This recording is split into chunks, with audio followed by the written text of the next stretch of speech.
And still with us is Dr. Michael Oren. And Michael, I just want to read out something you tweeted today.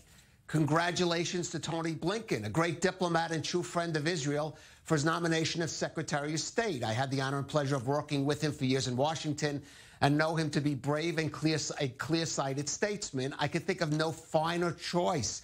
Michael, talk about the Tony Blinken you know, especially true friend of Israel, despite the fact you clearly have had policy differences with him. Indeed, but he's a true friend of Israel. He gets it. He is Jewish. He comes from an interesting background. His father's a Holocaust survivor.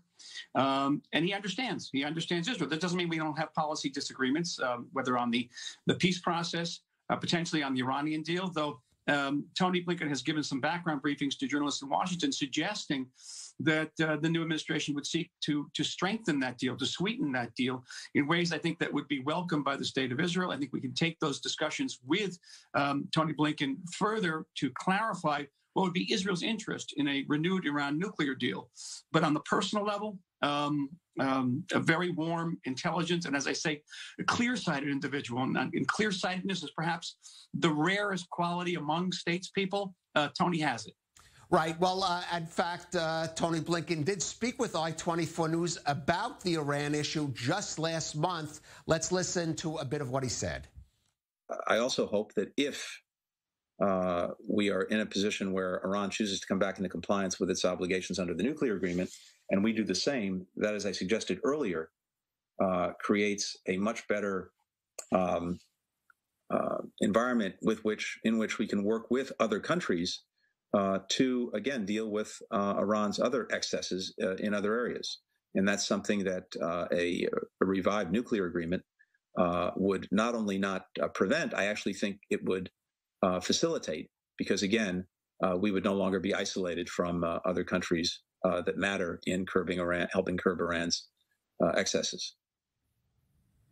Michael, what I'm hearing there is he's saying the U.S. and Israel do go back to the old Iran nuclear agreement, and then he talks about working with other countries to deal with some of the other issues that, for example, Israel has and some of the Gulf states have raised about Iran. I mean, how do you respond to that? I find it's excellent, but let's be cautious. When the Iran nuclear deal was signed in 2015, and remember, that deal only addressed the Iranian nuclear program, did not address what was called euphemistically Iran's malign behavior. Malign behavior being Iran's status as the world's largest state sponsor of terrorism, its involvement in the massacre of 500,000 Syrians, the displacement of 11 million Syrians, its efforts to destroy the state of Israel, to undermine the Middle East, to develop intercontinental ballistic missiles that are capable of striking the United States. That's the malign behavior.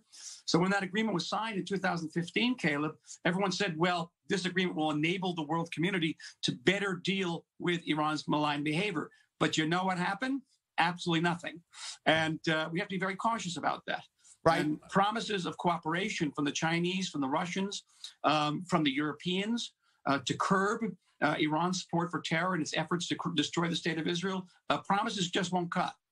Right, and only in about 20 seconds, another Jacob Sullivan, the national security advisor named by Biden, was a key player in the Iran deal. Is this someone you know? In about 20 seconds?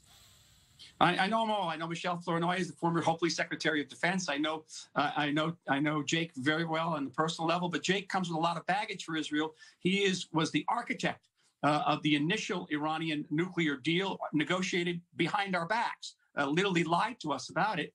And so what can I say? There's baggage there. Okay, well, that is certainly going to be there. Something that, of course, the Israeli government will have to deal with as it adjusts to the new reality in Washington. Dr. Michael Oren, thank you for joining us on I-24 News.